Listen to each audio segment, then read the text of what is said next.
One we have to interview today is LeRoy Peters, one of DSP's authors, and his new project just broke into the top 50 in Western category. And let's welcome our co-host, Kevin Diamond. So we're just gonna be waiting for Leroy. So top 50? He's broken to the top 50 for Amazon Westerns at this point, which is a big thing for him. So he's making good, solid progress forward all the time. He's working on two different series of books at any given time. It's Fearless and the Jonah Chamberlain series are the two he's currently jumping back and forth from. So he got new projects coming up? Yes, he should have new projects coming out, although he's going to be a little bit vague on exactly what he's working on because Mhm. he's thinking Ah, about his new Fearless book he's in the middle of writing right now, and he's kind of blocked on Jonah Chamberlain on what he should write for that. And so he's not exactly coming up with herds of ideas at the moment mhm. because he just moved and he's had a lot of life changes going on. So he's been a little distracted the last 4 months. Oh, well, hello there, Mr. Peters. Hello, I am so sorry. I thought I just did an interview with Shelly, and I thought this was the same interview. I don't know what happened, but I just did an interview with Shelly. We just finished with her. Hey, Kevin, how you doing? Hey, Leroy, doing good. Yeah, sorry Yeah, for you're the. just too popular at the moment. That's the problem. But I just finished with Shelly. I'm not doing anything right now, so hey, let's do this. Yeah, I still got books. Oh, Ask you got what? show and tell for us? Yeah. Awesome. fearless. Beautiful. Yeah, that's the name of the series, Fearless. This is the first book at the beginning, and this is my newest one. This was published in January, and this is my newest one, which is published April 2nd, called Wild and Untamed. Um, this weekend I'm gonna start on the fifth book of the Frontier series. I'm titled it The World I Used to Know, which was inspired by a song by Scott Stapp of the same name. But basically, if you've read my Frontier series, the story about Lazarus Buchanan, it begins in 1810. Um, it's now the summer of 1822. By this time, Lazarus is now a full-grown man. He's married with three sons. Well, he has two wives and has three sons. And basically, more and more trappers are coming into the Rocky Mountains to trap beaver. And his feelings about it are very mixed because that means changes are coming to his world, not just to affect him and his family, but also both his friends and allies among the tribes, his allies and his enemies among the tribes. So, hence, that's why I named the title "The World I Used to Know." Among the trappers who are coming into the Rocky Mountains is Ashley's 100, and real people from history, men who will be legends in the fur trade, such as Jedediah Smith, Jim Bridger, Jim Beckworth, William H. Ashley, and Lazarus knows Andrew Henry. He met Andrew Henry back in 1811 with when his uncle was still alive. So Andrew Henry, so this is like sort of a small reunion. And also, if you read the my last book in the Frontier series, Blood of My Blood, at the end, Lazarus and his family meets Jim Bridger, who's working as a blacksmith in St. Louis. So this is like I said, this is like a small reunion for Lazarus, but his world is not going to be probably not going to be the same after that. Yeah, you're getting flooded with all kinds of folks moving into the territories now, and it's not just the wide open area where a couple guys go in, make friends with the Indians, and everything's happy. Yeah, it Well, it's happy and freezing cold and possibly dying every day, but that kind of happy. yeah, it's I often wonder what a lot of the mountain men who lived among the tribes, because they didn't most of them didn't just go out there to make money.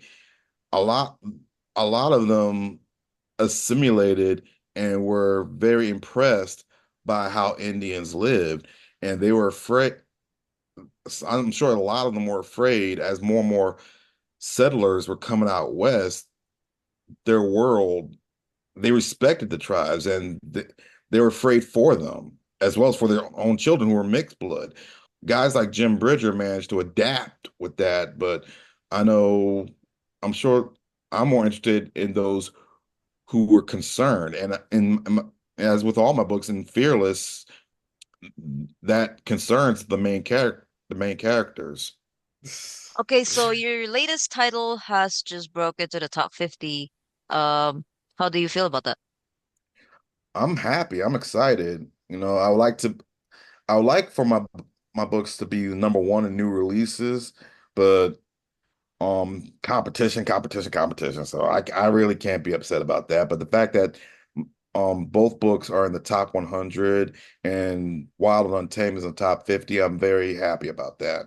Yeah, that's Yes. been serious progress going that you just keep building on and building on. So Leroy Peters is becoming quite the name. Well, I tell everybody last night though, a friend of mine I went to school with at Montana State University, he told me that he's working on a new book which begins in the 1500s. He's an American Indian. He's Northern Arapaho and Dakota, and I gave him Dusty Saddles information. I told him to email them, and once he's done writing, to submit them. I already went ahead of him and told Nick about about him and that they're I told him I told my friend to tell him that you're a friend of mine, tell him that LeRoy Peters sent you. And I feel really great about that because I think we need a lot of Native authors to tell history from the Native point of view. And I think Dusty Saddle is definitely the publisher that can do that. Well, So we are you appreciate the also confidence. so are you also like a native? Oh, me? No, no, I'm not Nate. I thought I had Cherokee in me. This is funny. Let me tell you a little story. When I was a child, my dad, and he confirmed this, he told me this. My dad told me that his father's mother was half Cherokee. Now, I couldn't prove it because my grandfather never met his mother. He wasn't raised by her. Long story short, my sister did research on our family history, and she also took DNA and gave her DNA to Ancestry.com. And Yeah. by, I think 2015, we found out the DNA results came back, and we found out we have no American blood in us. We were 88% African and 12% European. And I felt so humiliated because when I was a student at Montana State, I told a lot of my Indian friends about my great grandmother, who I never met. Um, so I had to go on Facebook and apologize because I felt like I needed to apologize, but they weren't upset. They know, said, Leroy, we know you got a good heart, and you know you weren't trying to be something that you ain't. Mhm. But here's the thing though, my mom, who's from Jamaica, and his we talked about this because my mom and I we had some issues with this DNA thing because my mom's father was half black, half Indian. We thought Asian Indian, but no, he was half Caribbean Indian. So even if we didn't have any American Indian on my dad's side, who's American, we had Caribbean Indian on my mom's side, who's from Jamaica. That should have shown up in the DNA. But then, are you the No. real son? No, I'm just kidding. Oh, you got jokes now. So, you got jokes. I like you. No, no, that does not make sense at all. It should show, like you said, it should have Yeah. shown. I'm not a scientist. I don't know all that stuff. I'm just a writer. I write Westerns and fur trade. So that's my gift. That's what Mhm. I do. But like I was telling Shelley, one of the things that I put in my novels is that the good guys always win. I I mean I feel that sometimes people's faith should be rewarded, and people who commit evil should die a very slow, painful death. I remember I was just finished watching the final season of Yellowstone 1923. Timothy Dalton's character, Whitfield, who got off way too easy. A man like that in my novels, the good guys in my novels will have a field day torturing him to death.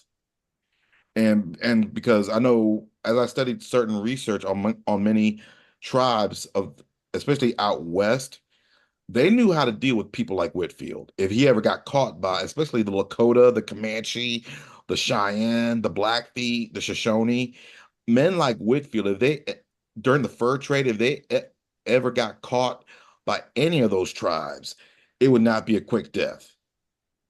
It and and someone like that would deserve it.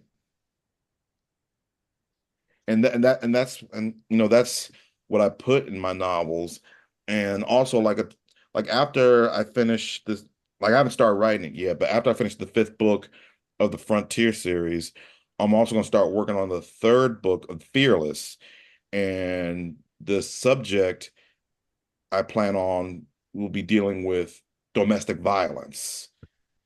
What I learned is that during the 18th and 19th century in so-called civilization, women were considered property of the husband and the father.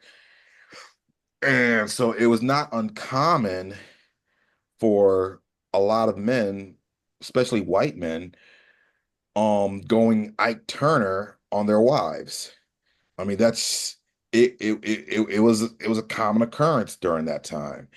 And and I mean, I think things have gotten better today, but it's still a huge problem. And my goal, my when I write when I write this third book in Fear series, my goal is to basically confront the issue of domestic violence during a time when I wouldn't say it was not just tolerated, but condoned. A time where women were basically second class citizens if they were ever even considered citizens. And I hope when I do that in the fall, I hope that I plan to dedicate it not just to women of who were victims of domestic violence, but also to my dad who taught me that you don't do that. This is something you just don't, a man should never do. And my father didn't just talk, just doesn't talk the talk. He walks it like he talks it. Because I see how, in fact, I'm quoting here. If you don't see me doing that to your mother, I better not hear you hit a woman for any reason. Those are the words of my father. And that's why a lot of my main characters, not just the main characters, but even the minor ones, the good guys in my novels, I mimicked after my dad. What if it was the other way around? No.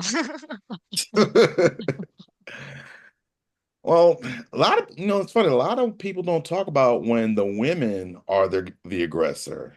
I Mm-hmm. mean, but it's funny you brought that up, Eliza. The third book, my Frontier series, Soaring Eagle Woman, deals with women warriors, and basically the main villain in that book is a Lakota warrior woman who wants revenge on Lazarus because Lazarus killed her brother in battle, though. And thing is, Lazarus does not believe in violence towards women. And so his chivalry is tested.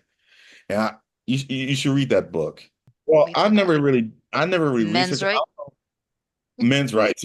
I do support fathers' rights, but I don't know how often they say it happens a lot more often than people realize, but I don't know how Mm, often you hear abusive women abusing their husbands. I think a lot of men are are, are afraid to come forward. I mm-hmm. remember I was watching an episode on Law and Order SVU.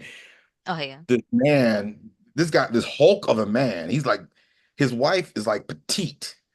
I'd say she's like 5'5". He's like 6'4", 300 pounds. She was abusing him.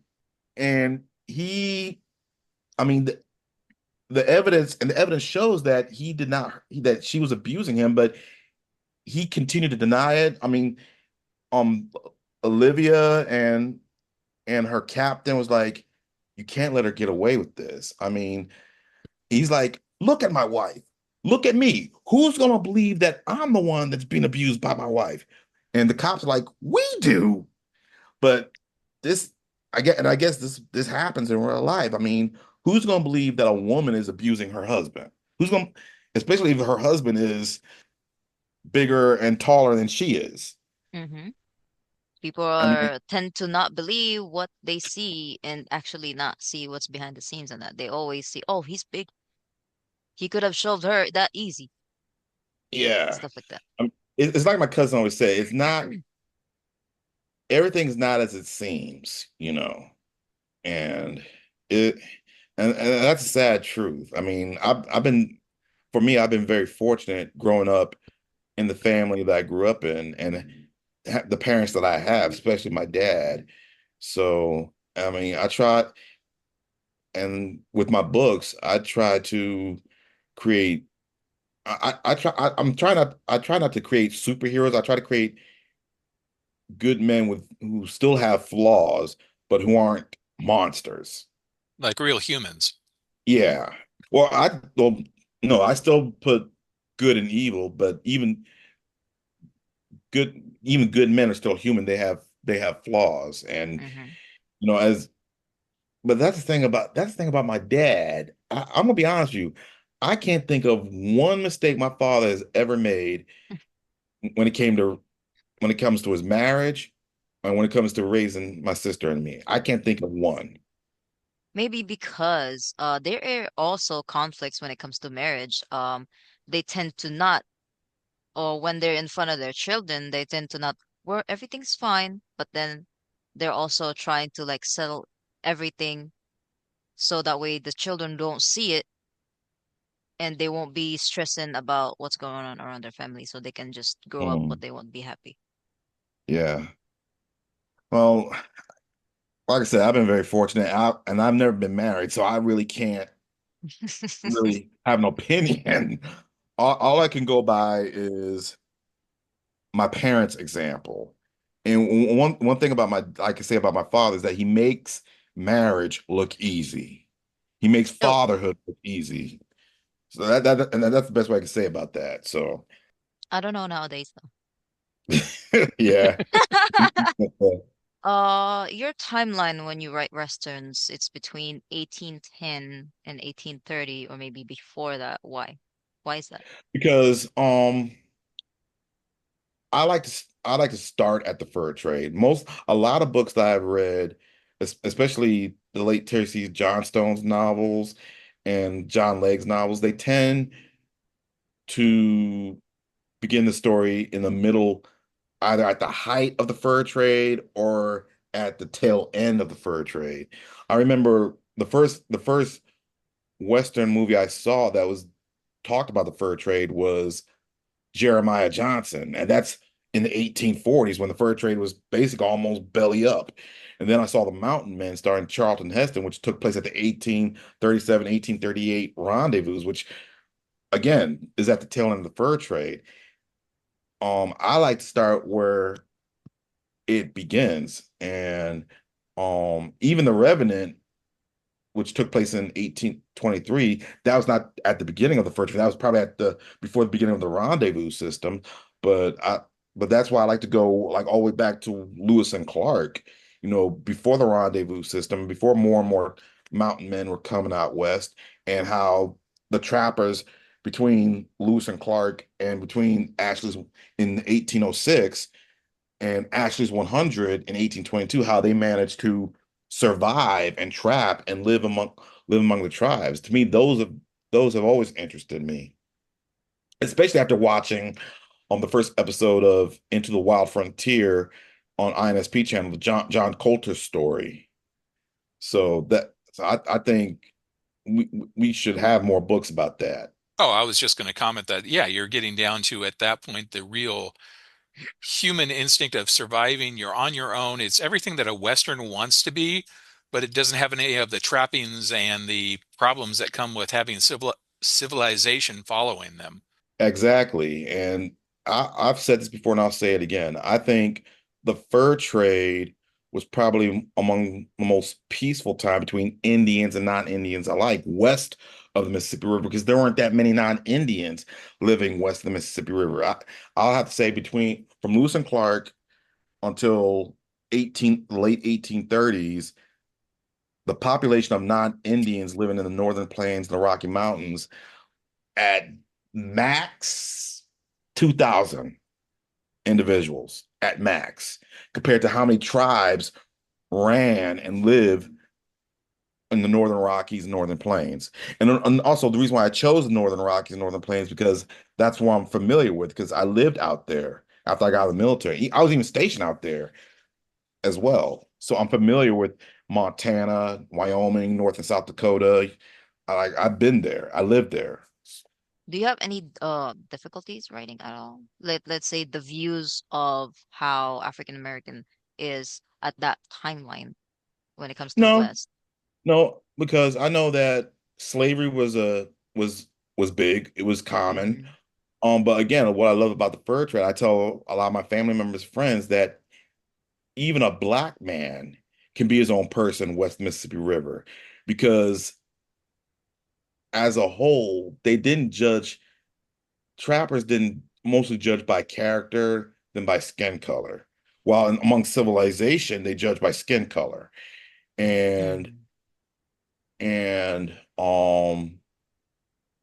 like someone like me, a runaway slave can, if he was lucky enough, can escape into the Rocky Mountains west of the Mississippi River, and if a slave catcher tries to capture him in the Rocky Mountains, he can kill that slave catcher and not worry about repercussions from a lynch mob, because who's going to waste all that money to send slave catchers all 3,000 miles away from Virginia to catch one runaway slave?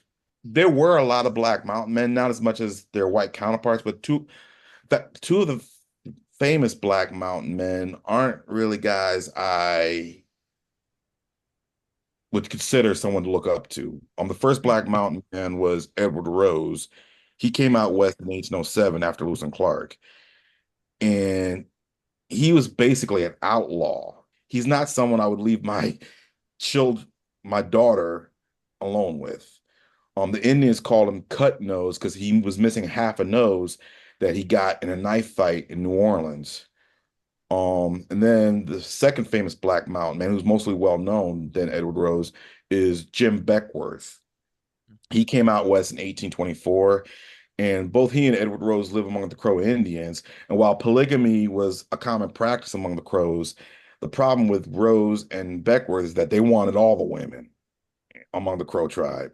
So, and my issue with Jim Beckworth was, I don't know if it's true or not, but rumor had it while he was working for the American Fur Company, he helped spread the smallpox to the Blackfeet, giving them infected blankets. I don't know if that rumor is true or not, but I do know this. In 1864, Jim Beckworth was a part of the Sand Creek Massacre, which took place in Denver, Colorado, in November 29th, 1864. He helped lead John Shivington to a peaceful Southern Cheyenne and Southern Arapaho village, and in which over 200 innocent elderly men, women, and children were slaughtered by the Colorado Volunteers. And what I find disturbing about, and for me as a black man, what I found disturbing about John Shivington is that he was an abolitionist. He actually believed that black people were equal to whites, but he hated Indians, not caring that Indians and blacks have a lot more in common with each other than we do with people like him. So I felt divide and conquer. I mean, Well, Yeah. people don't deal with strangers very well or different customs and stuff like that, as opposed to, you know, black-white relationships weren't exactly a good thing at the time, but at least there was a common frame of reference for them to work from, as opposed to the Mm-hmm. native. It was a different perspective that wasn't exactly easy to pick up on. yeah, like I said, I'm sure a lot of trappers, both black and white, who lived among the tribes, those that we don't hear from again, those who assimilated among the tribes, I'm sure it was running through their mind, how are they going to deal with these changes that were coming to their friends, to their in-laws, to their people. I mean, Yeah. and in all my books, I ask that question. I don't answer it. I ask it. how are they going to confront it? I mean, that's one of the reasons why I choose to write stories at the beginning and the height of the fur trade. And what inspired me to create the Fearless series, which starts in 1828, is that I wanted to show a different side of the Blackfeet. The Blackfeet were considered the most warlike tribe of the Northern Plains, and and for the research, I read this book by John C. Ewers, The Blackfeet Raiders of the Northwestern Plains. I also talked to he's no longer with us, but a Blackfoot historian named Al Potts, wonderful man. And also I ordered these books. I read these books, Fort Union. What a lot of people didn't know, what I didn't know, is that a lot of fur companies, American fur companies, tried to not only open trade with the Blackfeet Indians, but the Blackfeet themselves were considering opening trade with the American trappers. The re In a lot of novels that I've read, were in which the Blackfeet were the hostile tribe, but they never explained why they were hostile. They never explained why they hated the American trappers. Um, the beaver, and you can look this up. This is true. The beaver was considered sacred to the Blackfeet. It was part of their creation.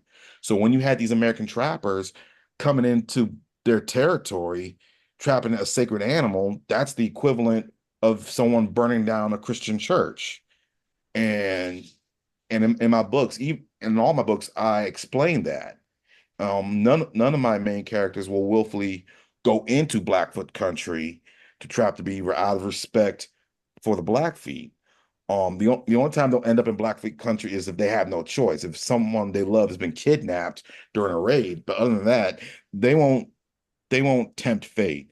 And when I one of the reasons why I wanted to when I created Fearless, I I wanted to write the story about the construction of Fort Union, which is in Williston, North Dakota, and the American Fur Company's um, successful attempt to open trade with the Blackfoot Confederacy.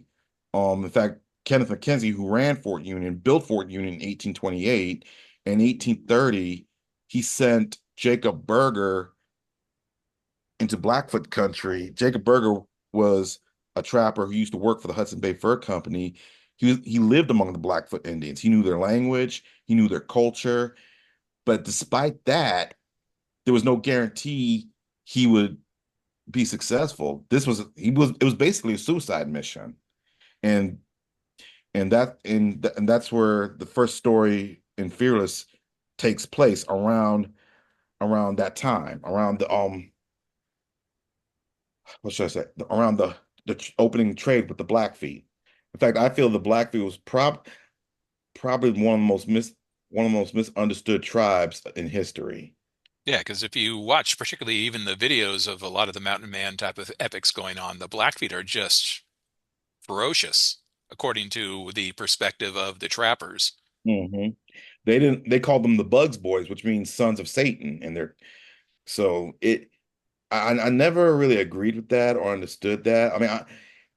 I mean, yeah, no one wants to get shot at or killed, but you have to understand where the Blackfeet were coming from. And this was their land, their world, and the beaver was sacred to them. And that's why I wanted to portray in Fearless. And I hope I succeeded in that. I've gotten nothing but positive reviews. And a lot of my friends back in Montana who are Blackfeet, I've sent them copies of both books of Fearless to them. They haven't read it yet because they're busy, but I told them, let me know if I did right by your tribe, by your people. And hopefully I did. Hopefully.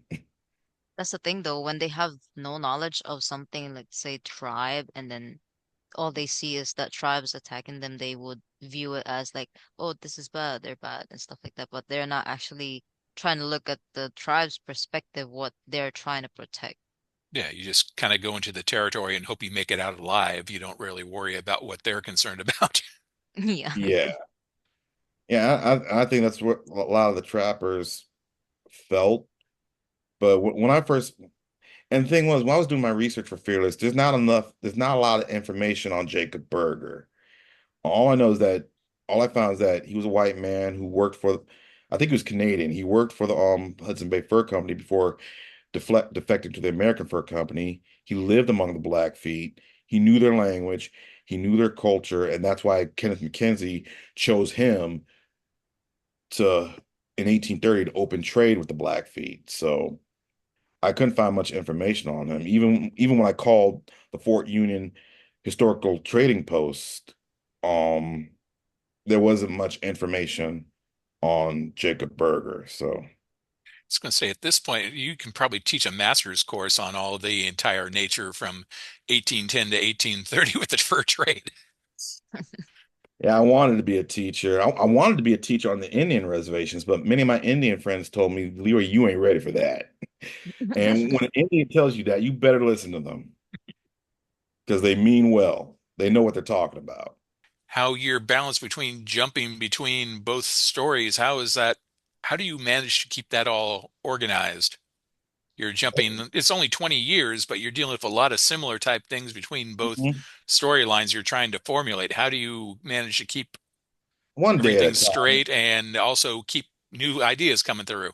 Well, I read some of my old books and also writing synopsis and titles of my journals. It helps. And I like last year I published 6 books from 2 different series.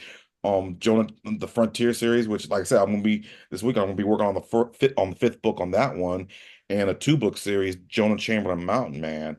So this year it's going to be Fearless and Frontier. So like after I'm done with the 5th book of the Frontier series, I'm going to be working on the 3rd book on Fearless, then the 6th book of the Frontier series, then the 4th book on Fearless. So that's the plan. All the jumping back and forth and coming up with new ideas for it all. Hmm. So with Jonah Chamberlain particularly, where are you thinking of taking him? I mean, you haven't gotten this far. We're just writing the next book on it, but where do you see taking him for the future? I haven't thought about John Chamberlain since I did the last book. As far as I know, it's a 2 book series. The only reason why I created John Chamberlain because it was part of the contest that Justin Yes, Battle had back in May. So that's the only reason why I create. But hey, people liked it, and so who knows? Right now, I'm just focused on Frontier and Fearless. indeed.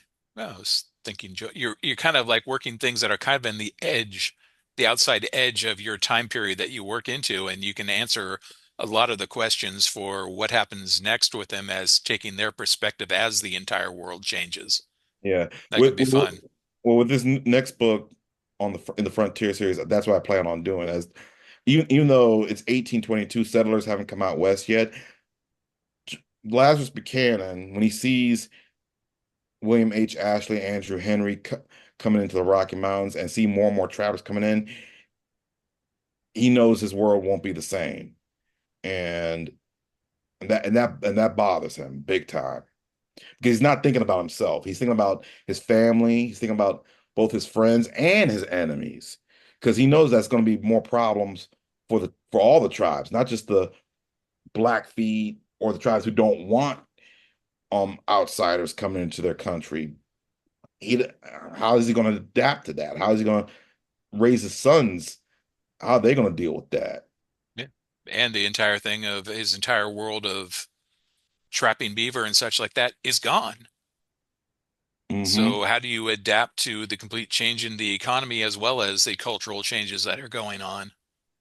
Yeah, this basically will be the beginning of the end for the beginning of the end for the independent trapper as well as the tribes because it's change is not always good. Indeed, it goes on a very downhill slope for the next century. Yeah, So, is there anything else you would like to tell the viewers? buy my books, not buy all my books. I've my my Edge of the World trilogy is now in a compilation. Um, and I Nick told me Armstrong that Brothers too. yeah, Nick told me that in May, my 6 book series, Saga of the Armstrong Brothers, will be in a compilation coming in May. Once I start the 5th book of the Frontier series, I hope to have that finished at the latest by June. I was gonna say you'll have it done by Mother's Day, but You never know. hey, you haven't missed out on me yet. I keep setting these little dates for you, and you always do better than them. Yeah. All right, I guess that sums up everything. Yeah, appreciate you talking to us today, Leroy. Always It a was my pleasure. pleasure. Again, I'm sorry for the confusion. Like I thought I was gonna be doing one interview today. I mean, Shelly just interviewed me, and I thought it was the same interview, but I guess it's just miscommunication. But it still turned Mm, out fine, yeah, and I'm looking forward to seeing both interviews. Yeah, of folks can't get course. enough of Leroy. I Absolutely. almost, I almost, I almost send you an email. Okay. Thank you But so much. all Our right. pleasure, Leroy. Look forward to talking to you again. All right. For more news and interviews from our authors, don't forget to like and subscribe for our channel down below. And don't forget to click notification button. And we'll see you guys next time.